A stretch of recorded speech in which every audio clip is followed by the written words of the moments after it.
बिस्मिल्लाहिर्रहमानिर्रहीम। अस्सलाम वालेकुम नाज़रीन, मैं अहमद फ़वाद हूँ और आप मेरा यूट्यूब चैनल देख रहे हैं। नाज़रीन, इससे पहले कि वीलॉग में मैं इंपॉर्टेंट ख़बरों की जानिब बढ़ूँ, एक सरप्राइजिंग ख़बर आपके साथ में शेयर करना चाहता हूँ। और बहुत सारे जो हमारे दोस्त हैं, जो हमसे मोहब्बत करते हैं, रेगुलर हमें सुनते हैं, उनकी जानिब से भी ये सवाल पूछा जा रहा था कि कल संडे वाले दिन कोई भी जो वीलॉग है वो अपलोड नहीं किया गया मेरी जानिब से। और हालांकि बड़ी इंपॉर्टेंट डेवलपमेंट्स हुई हैं और इन इम्पॉर्टेंट डेवलपमेंट्स के होते हुए क्यों जो नागा है वो किया गया, तो सरप्राइजिंग न्यूज़ भी और कल वीलॉग अपलोड ना करने की जो रीज़न है वो आपके साथ मैं शेयर कर देता हूँ कि कल बड़ा इम्पॉर्टेंट दिन था मेरे लिए, क्योंकि कल के दिन जो निकाह की सुन्नत है उसकी अदायगी हुई। और तमाम नाजरीन जो हमें सुनते हैं, देखते हैं, हमसे मोहब्बत करते हैं, वीलॉग के आगाज़ में ही उनसे गुजारिश है कि एक ज़िंदगी के नए सफ़र का आगाज़ कल हुआ है। आप तमाम से गुजारिश भी है, इल्तिजा भी है कि अपनी दुआओं में ज़रूर जो है वो मुझे याद रखिएगा।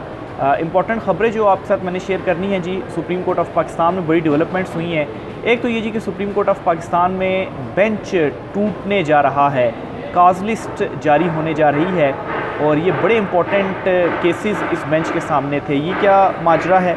दूसरे नंबर पर मखसूस शिस्तों के केस में बड़ा ब्रेक थ्रू हुआ है। पाकिस्तान तहरीक इंसाफ ऑलमोस्ट आप समझें कि 80% ये जो मुकदमा है वो जीत चुकी है। और कुछ एक्सक्लूसिव डिटेल्स भी आपके साथ मैं शेयर करूँगा कि इन 3 दिनों में या 2 दिनों में जो ये गैप आया है, मखसूस शिस्तों का केस जो था उसे सुना नहीं गया, तो इनमें क्यों जजिस को कन्विंस करने की कोशिश की गई और क्या कन्विंस करने की कोशिश की गई कि आप मखसूस शिस्तों में किसके हक़ में फ़ैसला दे दें या इस तरह से कर दें, तो ये क्या माजरा चलता रहा, इस पर भी कुछ डिटेल्स हैं वो भी आपके साथ में शेयर करूँगा। सबसे पहले तो नाज़रीन, आज की जो बड़ी ब्रेकिंग न्यूज़ है जिससे आगाज़ करना है वो मखसूस शिस्तों का केस है। आज जब मैं वीलॉग अपलोड कर रहा हूँ तो तकरीबन कुछ घंटों के बाद मखसूस शिस्तों का केस इस पर आज समाअत होने जा रही है। चीफ जस्टिस कादी फ़ाइज़ ईसा साहब की सरबराही में ये फुल कोर्ट है 13 रुकनी, वो समाअत करने जा रहा है। लेकिन ये जो मुकदमा है ऑलमोस्ट 80% पाकिस्तान तहरीक इंसाफ जीत चुकी है और पाकिस्तान तहरीक इंसाफ ने इसमें बड़ी कामयाबियाँ समेटी हैं। एक तो ये कि 2 बड़ी इंपॉर्टेंट दरखास्तें PTI की जानिब से दायर की गई। एक तो इस केस में फ़रीक बनने की, क्योंकि इसमें मुसलसल जो चीफ जस्टिस कादी फ़ाइज़ ईसा साहब की जानिब से नुक्ता उठाया जाता रहा या आप कहें कि एतराज़ किया जाता रहा, वो ये था जी कि पाकिस्तान तहरीक इंसाफ तो फ़रीक ही नहीं है, हम पाकिस्तान तहरीक इंसाफ की बात ही क्यों करें। क्योंकि दीगर जजीज़ ये पॉइंट उठा रहे थे कि PTI अगर जमात है और वो इस सूरत हाल में आज़ाद उम्मीदवारों को सुन्नी इत्तेहाद कौंसिल में वो क्यों शामिल होंगे, वो PTI में ही शामिल हो जाएँ।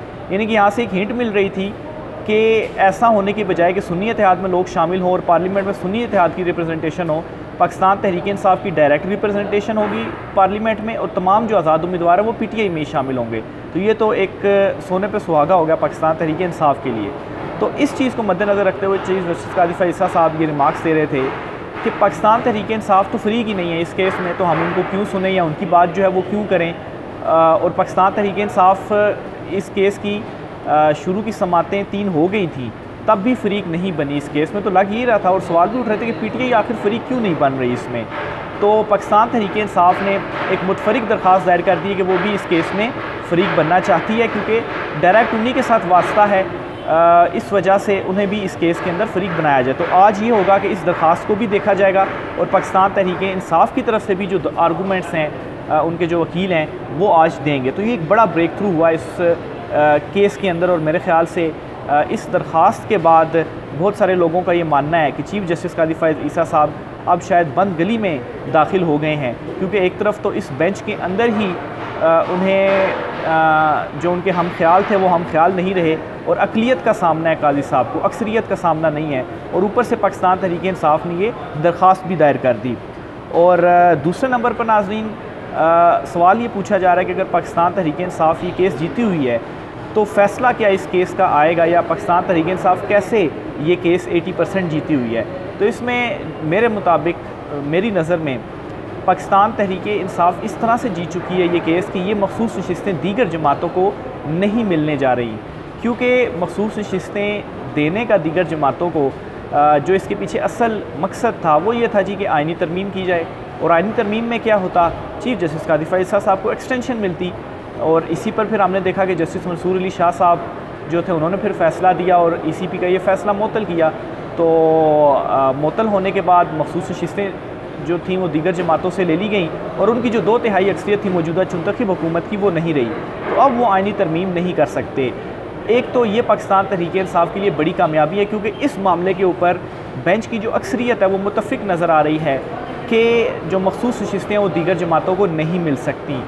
इस वक्त बहस ये की जा रही है या इन नुकात को डिस्कस किया जा रहा है कि आखिर ये मखसूस नशिस्तें PTI को मिलनी चाहिए, सुन्नी इत्तेहाद कौंसिल को मिलनी चाहिए या नहीं मिलनी चाहिए।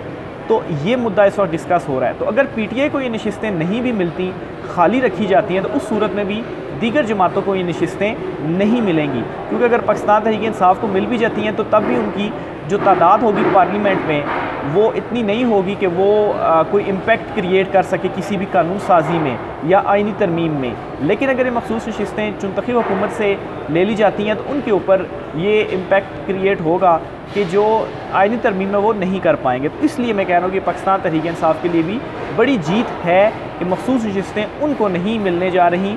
ये वाज़े तौर पर नज़र आ गया है इस फुल कोर्ट में जो हम प्रोसीडिंग्स को सुन रहे हैं। दूसरे नंबर पर नाज़रीन इस वक्त बाखबर हलकों की जानिब से ये दावा किया जा रहा है कि ये जो कुछ ब्रेक्स ली गई हैं, यानी कि पहले 1 दिन की ब्रेक ली गई और फिर 2 दिन की ब्रेक ली गई और आज मंडे को ये केस सुना जाएगा।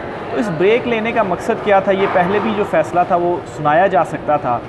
वो ये था कि काजी साहब, चीफ जस्टिस काजी फायज़ साहब जो है वो किसी तरीके से ये सोच रहे हैं कि वो कन्विंस कर लें अपने जजेस को अपने हवाले से या ये जो मखसूस नशिस्तें हैं इस हवाले से। और मेरे ख़्याल से जब चीफ जस्टिस काजी फायज़ साहब एक तरफ खड़े हो जाते हैं तो दूसरी तरफ क्या होता है, जजेस के ऊपर इस हद तक दबाव बज़ाहिर आ जाता है कि जजेस इस्तीफ़ा भी दे देते हैं। वो दबाव कहाँ से आता है, किसकी तरफ से आता है मालूम नहीं। इवन के जजेस भी नहीं बताते, अपने रेजिग्नेशन में लिखते।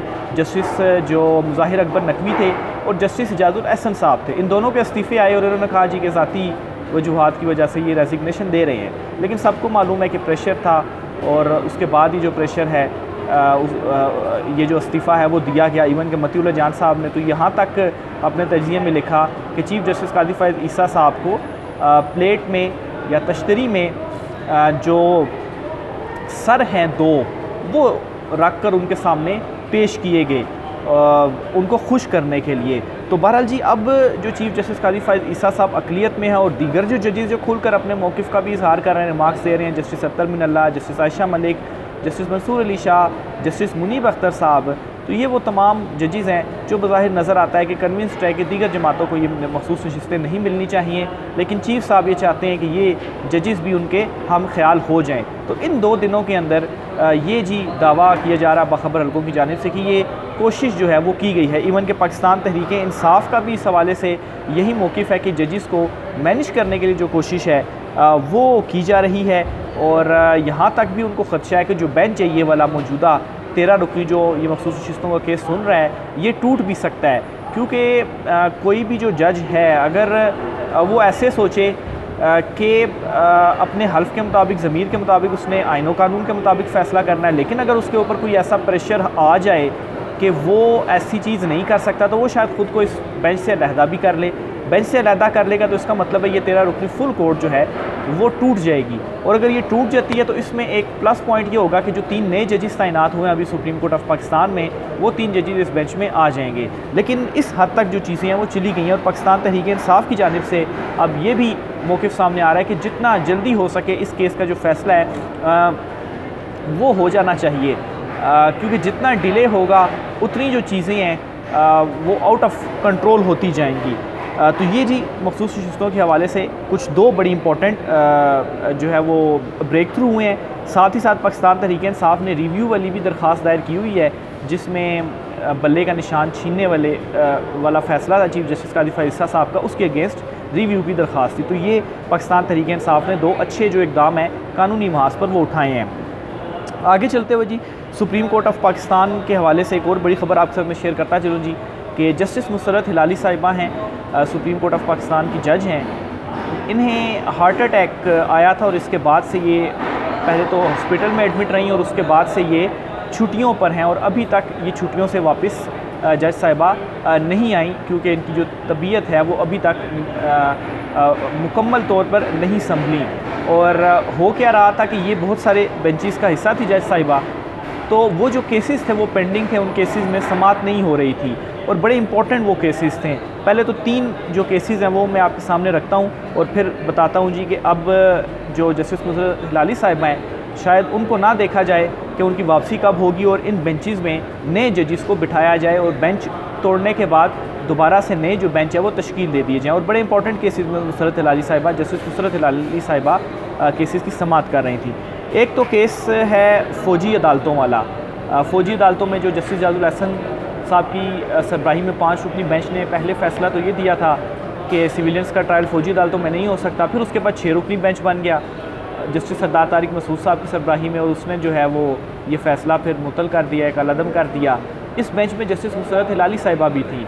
तो 9 मई से जो मुतल्लिक केसेस हैं और फ़ौजी अदालतों में सिविलियंस का जो ट्रायल का मुकदमा है वो सारे के सारे सुप्रीम कोर्ट ऑफ पाकिस्तान से जुड़े हुए हैं। इवन कि जो 20 के करीब लोगों को रिलीज़ किया गया जो फ़ौजी हिरासत में थे, 1 साल के करीब उनकी जो सज़ाएँ थी वो हुई और कुछ सज़ाओं को माफ़ करके रिलीज़ किया गया। उनका डेटा भी इसी केस में सुप्रीम कोर्ट में सबमिट करवाया गया और सुप्रीम कोर्ट ने फिर ये कहा कि जो कुछ 84-85 अफराद दीगर हैं उनमें से 3 साल तक की सज़ाएँ किसको हो सकती हैं, उनका जो डेटा है वो भी सुप्रीम कोर्ट में दिया जाए। तो इसके बाद फिर जो कोई समाअत थी वो हुई ही नहीं। तो इसलिए भी बड़ा इम्पोर्टेंट बेंच है और ये इस वजह से समाअत नहीं कर पा रहा क्योंकि जस्टिस नुसरत हिलाली साहिबा मौजूद नहीं हैं। दूसरे नंबर पर जो 6 जजेस के ख़त वाला मामला है, सबसे इम्पोर्टेंट मामला है ये। इसमें पहले 7 रुकनी बेंच था और 7 रुकनी बेंच के बाद फिर ये 6 रुकनी बेंच बैठ गया। जस्टिस याया अफरीदी साहब जो थे उन्होंने रिक्यूज़ किया और फिर इसके बाद ये 6 रुकनी बेंच रह गया। तो इस 6 रुकनी बेंच में भी जस्टिस नुसरत हिलाली साहिबा मौजूद थी बेंच में, लेकिन इस बेंच ने भी अभी तक बैठा नहीं केस की समाअत करने के लिए क्योंकि जस्टिस नुसरत हिलाली साहिबा मौजूद नहीं हैं। तो ये भी दूसरा इम्पोर्टेंट केस है जो कि अभी तक समाअत के लिए सिर्फ इस वजह से मुकर्रर नहीं हो रहा क्योंकि बेंच में जस्टिस नुसरत हिलाली साहिबा थी और वो तबीयत नासाज़ी के बायस अभी अनअवेलेबल हैं।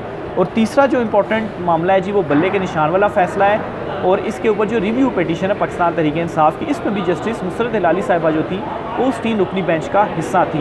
तो बहरहाल अब development supreme court of Pakistan से ये हुई है कि ये जो तीनों इंपॉर्टेंट बेंचेस हैं, जो तीनों इंपॉर्टेंट केसेस हैं जिसमें जस्टिस नुसरत हिलाली साहिबा जो हैं वो बेंचेस का हिस्सा थी, वो अवेलेबल नहीं थी। इस वजह से केसेस मुकर्रर नहीं हो रहे थे, लेकिन और डिले भी इसलिए किया जा रहा था कि शायद वो वापस आ जाएं और फिर उसके बाद वो बेंच में बैठ जाएं और केसेस की जो समाअत हैं वो फिर आगे चल सके। लेकिन अब ये जो फ़ैसला है वो लिया गया है ज़राए के मुताबिक कि उनके बग़ैर ही जो बेंचेस हैं वो तश्कील दिए जाएंगे क्योंकि इससे ज़्यादा डिले नहीं किया जा सकता। जस्टिस नुसरत हिलाली साहिबा अल्लाह उन्हें सेहत दे, शायद अभी मज़ीद कुछ जो वक्त है वो और ले लें तो तब तक इन केसेस को पेंडिंग नहीं छोड़ा जा सकता।